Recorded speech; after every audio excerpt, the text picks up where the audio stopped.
Okay. And నాన్నతో ఎప్పుడన్నా బస్సులో ప్రయాణం చేశారా? ఆయన డ్రైవ్ చేస్తుంటే మీరు చాలా పక్కన కూర్చొని ఎప్పుడన్నా పెయిన్ ఫీల్ అయ్యారా? చాలాసార్లు. అంటే బస్ డ్రైవింగ్ అనేది చాలా కష్టమైన జాబ్ ఫిజికల్గా. అంటే ఒక మార్నింగ్ 8 మొదలైతే ఈవినింగ్ 7-8 వరకు ట్రిప్స్ తిరుగుతూనే ఉంటారు వాళ్ళు. అందుట్లో మా నాన్నగారు తిరిగే రూట్ ఏంటంటే విలేజెస్ మీదకి వెళ్తూ ఉంటారు. రోడ్స్ ప్రాపర్గా ఉండవు. మనకి హైవే అనుకోండి, కొడితే మనకి జర్నీ తెలియదు, జప్న వెళ్ళిపోతాం. మా నాన్నగారు తిరిగే రోడ్డు విలేజెస్ మీద అవడంతో దాదాపు ఒక 15 నుంచి 20 సంవత్సరాలు ఆ రోడ్స్ మీద, గతుకుల రోడ్స్ మీద గేర్లు మారుస్తూ ఉండాలి, చేస్తూ ఉండాలి. అది చాలా టఫ్ జాబ్.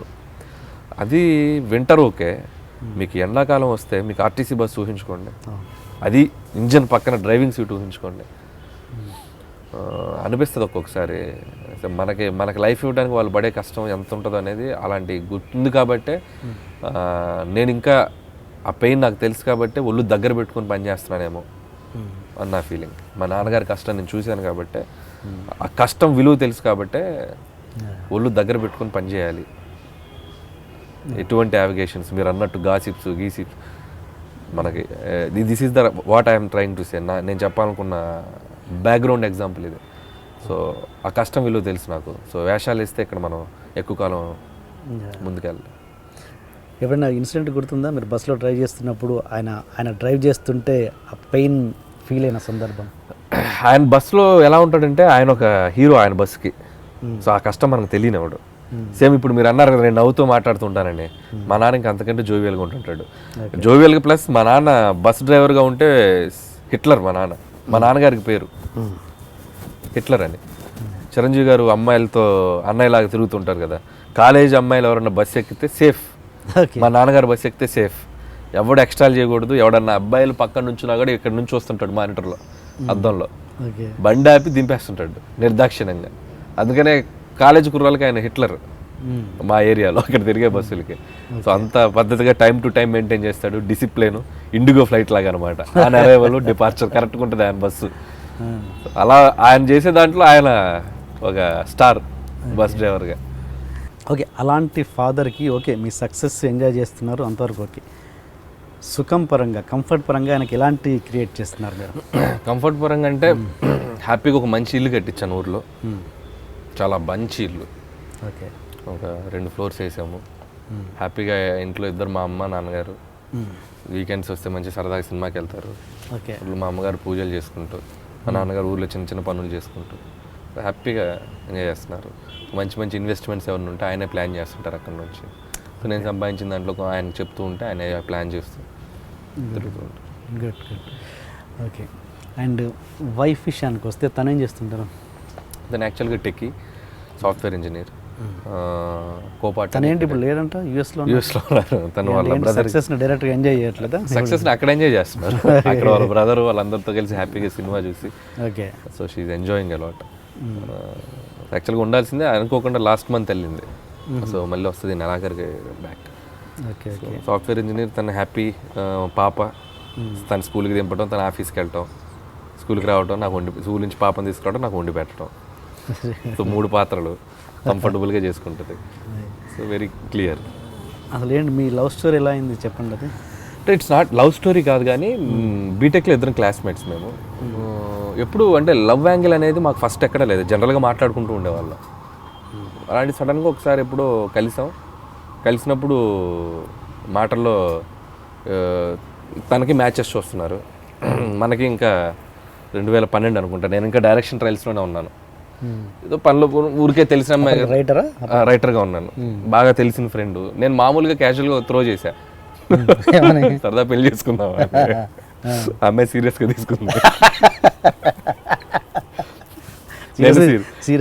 బాధపడారా? Very happy. సీరియస్గా తీసుకుంది కాబట్టి నేను సీరియస్గా కనెక్ట్ అయ్యి పెళ్లి ఇమీడియట్గా అయిపోయింది ఒక దీంట్లో. But very good. తను పర్సనల్గా కూడా మంచి సేమ్ క్యాస్ట్. ఓకే, సో ఆ ప్రాబ్లం ఏం లేదు. సో అందరం happy. So nothing is personal లైఫ్లో ప్రతి మ్యారేజ్ లైఫ్లో ఉండే లిటిల్ చిన్న చిన్న ఫ్రస్ట్రేషన్స్ అనేది ప్రతి ఇంట్లో ఉండేవే. అవే ఈరోజు ఒక 50 కోట్లు కలెక్ట్ చేయడానికి కారణమైంది. సినిమా ఈ సినిమాలో పెట్టిన మీ ఫ్రస్ట్రేషన్ ఏంటి ఈ సినిమాలో? ఫుడ్ ఒకటి నా పర్సనల్ ఎక్స్పీరియన్స్. ఏదది ఫుడ్?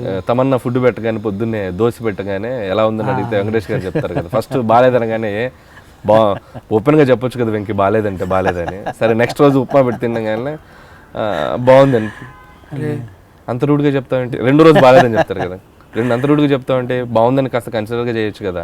ఇది నా పర్సనల్ లైఫ్లో నేను ఫేస్ చేశాను. సేమ్ దోశ వేసింది, నేను సోఫాలో తింటూ ఎలా ఉంది అంటే బాగానే ఉందిలే, తను తినింది, ఇంత దరిద్రంగా ఉంటే బాగుందని చెప్తావు, ఆ మాత్రం ఓపెన్గా ఉండలేవా అని వెళ్ళింది కిచెన్లోకి. సరే నెక్స్ట్ రోజు ఇడ్లీ పెట్టింది, తిన్నాను, ఎలా ఉంది అంటే ఉప్పు ఎక్కువైంది, కొంచెం పిండి కూడా బాగాలేదు అని కొంచెం ఎక్కువ ఇచ్చా డీటెయిలింగ్. అంత స్ట్రైట్గా చెప్తామంటే ఓ 2 ముద్దలు తిని కాస్త ఇదిగా చెప్పొచ్చుగా, అంత స్ట్రైట్గా చెప్తామండి నేను. అప్పుడు అర్థమైంది ఆడవాళ్ళని హ్యాండిల్ చేయడం అంత ఈజీ కాదు.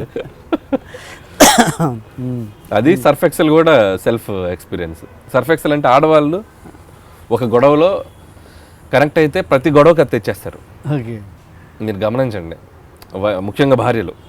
మనం ఏదో గొడవ మొదలైతే ఆ పలానా గొడవ ఒకటి వాళ్ళు రిజిస్టర్ అయి ఉంటుంది, ఆ గొడవ వచ్చేస్తుంది దీంట్లోకి. సో అలా కొన్ని ఉంటాయి. అంటే నాకు ఒకటి కాదు 2-3 సర్ఫ్ ఎక్సెల్స్ ఉంటాయి అట్లాంటి ఇన్సిడెంట్. ఆ రోజు నా బర్త్డే రోజు నువ్వు అక్కడికి వచ్చేస్తుంది టాపిక్. సో అట్లా అంతకు మించి ఏంటి చిన్న చిన్న ఫన్తో కూడిన ఫ్రస్ట్రేషనే తప్ప ప్రాబ్లమాటిక్ ఫ్రస్ట్రేషన్ లేదు. మొత్తానికి చాలా హ్యాపీ ఫ్యామిలీ మీది. Very okay. అండ్ మళ్ళీ సినిమా విషయానికి వస్తే సాయి కార్తీక్ని, ఇది రెగ్యులర్ క్వశ్చన్ మీకు, సాయి కార్తీక్ని ఎందుకు పెట్టుకోలేదు అన్నది, బట్ అది కాదు క్వశ్చన్. సాయి కార్తీక్ పెద్ద కాంపౌండ్లలో ఎందుకు పడలేకపోతున్నాడు అన్నది మీ ఎక్స్పీరియన్స్ ప్రకారం, మీ ఫ్రెండ్షిప్ ప్రకారం చెప్పండి. నాకు అది కన్ఫ్యూజన్గానే ఉంది ఇప్పుడు కూడా.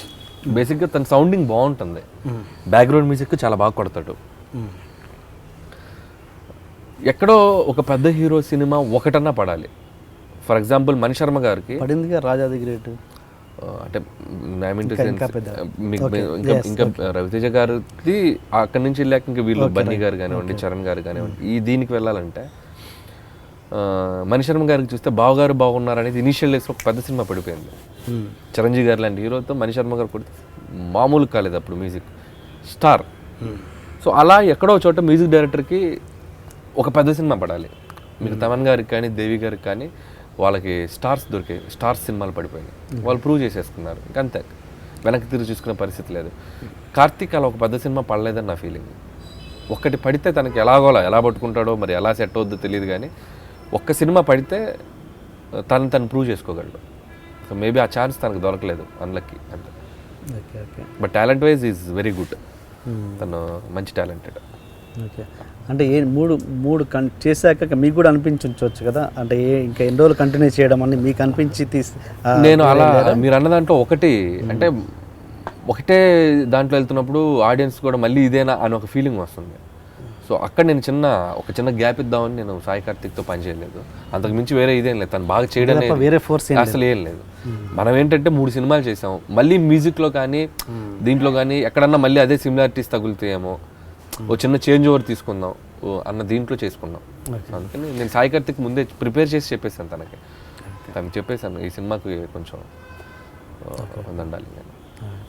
అండ్ నిన్న విన్నాను ద బెస్ట్ అని ఇప్పటివరకు వచ్చిన ఎక్కువ ప్రాఫిట్ ఈ సినిమా అంటే దిల్ రాజు గారికి, నిజమా? అది నిజమే. అంటే ఇంతమంది ఇంత ప్రాఫిట్ ఏది రాలేదా? ప్రాఫిట్ అంటే డిపెండింగ్ అపాన్ మనం తీసిన బడ్జెట్, చేసిన బిజినెస్, ఆ బిజినెస్ 2 క్యాలిక్యులేట్ అవుతాయి. అంటే మన నంబర్స్ చెప్పకూడదు, కానీ డీజే ఉండే ఇంతకుముందు, అది ఎంత చేశారు ఎంత వచ్చింది అనేది మనకు కరెక్ట్గా నంబర్స్ తెలియదు. That is the highest profit. Okay. ఇప్పుడు దీనికి ఛాన్స్ ఉంది, ఇది ఆల్మోస్ట్ ఆయనకి ఛాన్స్ ఉందంటే ఎస్టిమేట్ చేసి చెప్పేశారు. ఆల్మోస్ట్ మనకు వచ్చింది, మనం శాటిలైట్ డిజిటల్ చేసింది మొత్తం ఒక దీని వాళ్ళకి ఒక ఐడియా ఉంటుంది కదా. So it's going to be huge margin అనేది తెలిసిపోయింది. మనం చేసిన బడ్జెట్కి, వచ్చిన రెవెన్యూకి, చేసిన అదర్ బిజినెస్లు అన్నీ కలిపితే ఇది చాలా పెద్ద ప్రాఫిట్ రాబోతుంది. అది రాజుగారికి నాకు చిన్న ఛాలెంజ్ జరిగింది. సో అందుకే ఆయన పాపం చెప్పారు. ఛాలెంజ్ అంటే in the sense positive challenge. 6 సినిమాలు రిలీజ్ అయినాయి కదా. ఎప్పుడు లాస్ట్ ఇయర్, అంతకుముందు లాస్ట్ ఇయర్లో రాజుగారి బ్యానర్లో 6 ఫిలిమ్స్ రిలీజ్ అయ్యాయి. ఓకే. సో అన్ని సినిమాల్లోకి అన్ని సినిమాలు ప్రాఫిట్, దాదాపు ఒక 100 కోట్ల దాకా మిగిలిన సినిమాలు అన్నీ. సో అన్నిట్లో చూస్తే నీ రాజా ది గ్రేట్ తక్కువ ప్రాఫిటే కంపేర్ టు మిగతా సినిమాలతో పోలిస్తే ఇది తక్కువ ప్రాఫిట్ అన్నారు. నేను అన్నాను నా కరెక్ట్ సీజన్ రిలీజ్ చేయలేదండి మీరు అన్న. Okay okay. నాది దీవాలి అన్ సీజన్ రిలీజ్ చేశారు మీరు, నాది సీజన్కి వచ్చుంటే మీకు అన్నిటికంటే ఎక్కువ ప్రాఫిట్ తెచ్చి చూపిస్తా అన్న. అబ్బా అన్నాడు. అవును సార్ అన్న. ఇదంతా నవ్వుతూ జరిగింది. సో అది యాక్సిడెంటల్గా మేము సంక్రాంతికి రావటం, అది అనుకున్నట్టు అది పే చేయటం, విపరీతంగా పే చేయటం, సో అన్నీ ఒకసారి కుదిరేసినాయి.